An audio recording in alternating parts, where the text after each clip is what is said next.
I tried doing a quick capture on YouTube, but the stupid thing would only post about 30 seconds. So now I'm gonna record with my webcam here on my computer and then post it afterwards. Okay, so I wanted to show off some of the little curios I've been making with my Sculpey Bacon Bend clay. This was my first creation.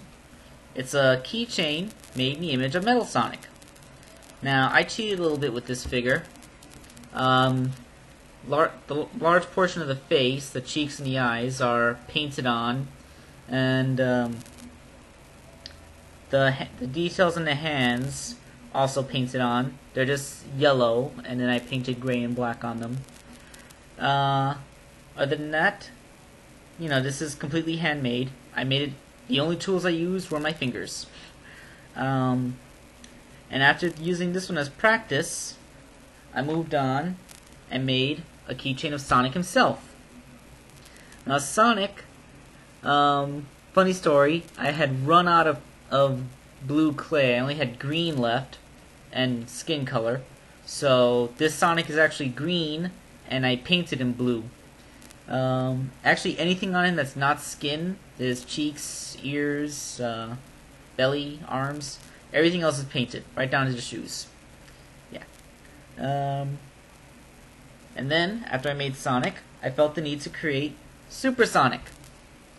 Now, as I made the Sonic figure, I noticed that molding the spines made the head kind of squished and compressed and stretched out.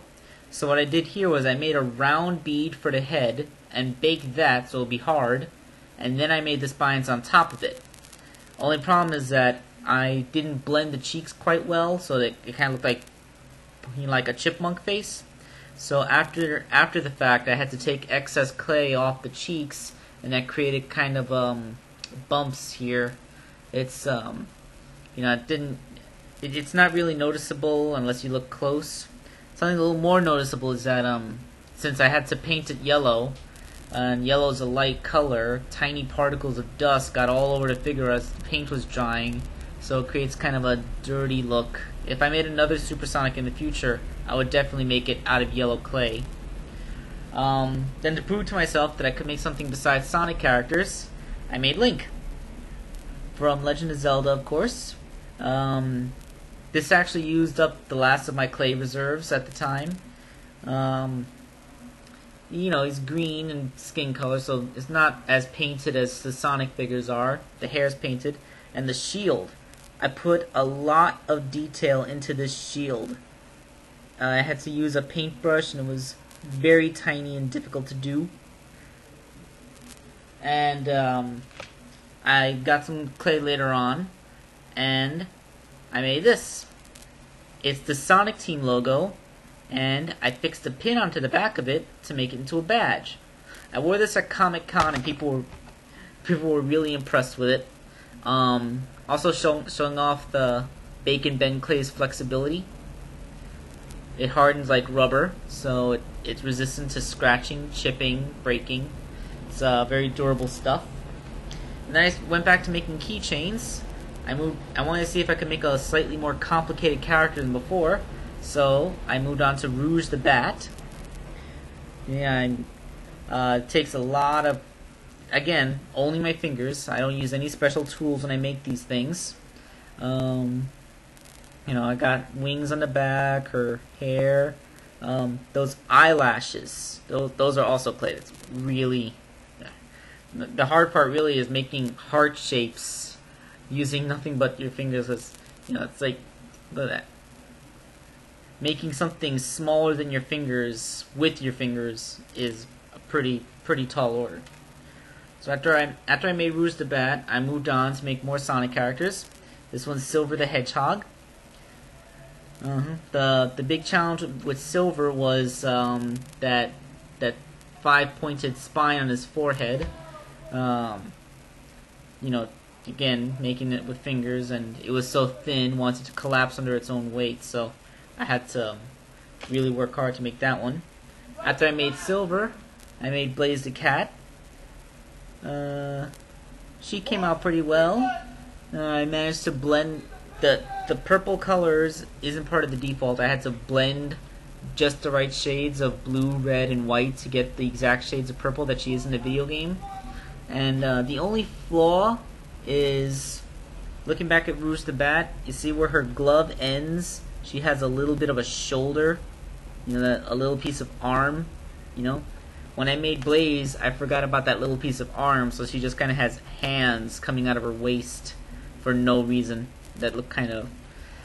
I made a different kind of mistake with Amy Rose. Again, I had to blend in the right shade of pink. And, you know, for the most part, this figure actually looks pretty nice. I got the dress. It's nice and durable. Not going to snap off.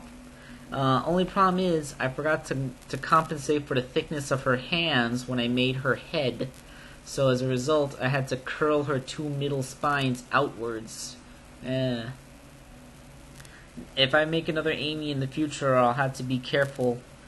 Perhaps making the body smaller, the arm or the hands flatter, so that her spines won't go out like that. After making Amy, I made Knuckles. This is the first figure to incorporate the brow ridges that male Sonic characters have. Also, I put a lot of details into his shoes. Check out his dreadlock pattern in the back. Remember, I make all these just with my hands, no special tools. Then I realized that I should have made this figure like second. It's Tails. Miles Tails per hour. This one was a bit of a problem child because after I baked him, his tails fell off. Very naughty fox. That's when I found out that crazy glue works amazingly well on this clay. It bonds permanently, securely, seamlessly, and instantly. So it's actually really good for making repairs or for putting together parts that come apart after baking. You know, parts you add on and it turns out that they weren't really very well attached once it's dry.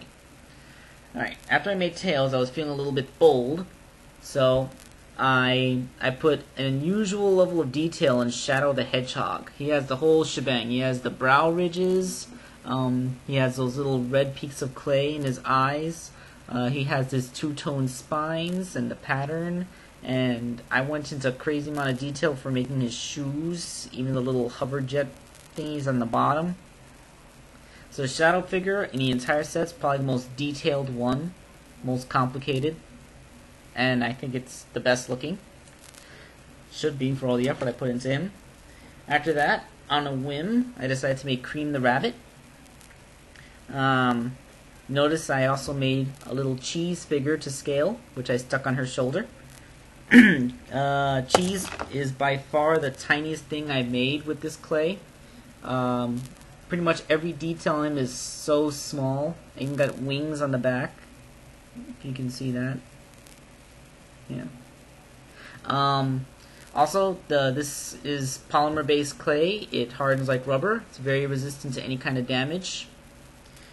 I wouldn't recommend putting it in your pocket because extremities might snap off, but for banging around on keychains or hanging on the back of a book bag or even if you drop it on the floor, it won't get damaged.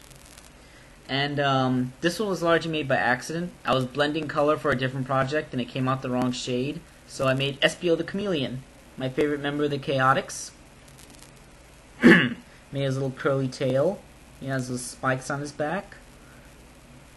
The reason I was blending clay was because I was making, instead of just making copyrighted Sonic characters, I was making these two.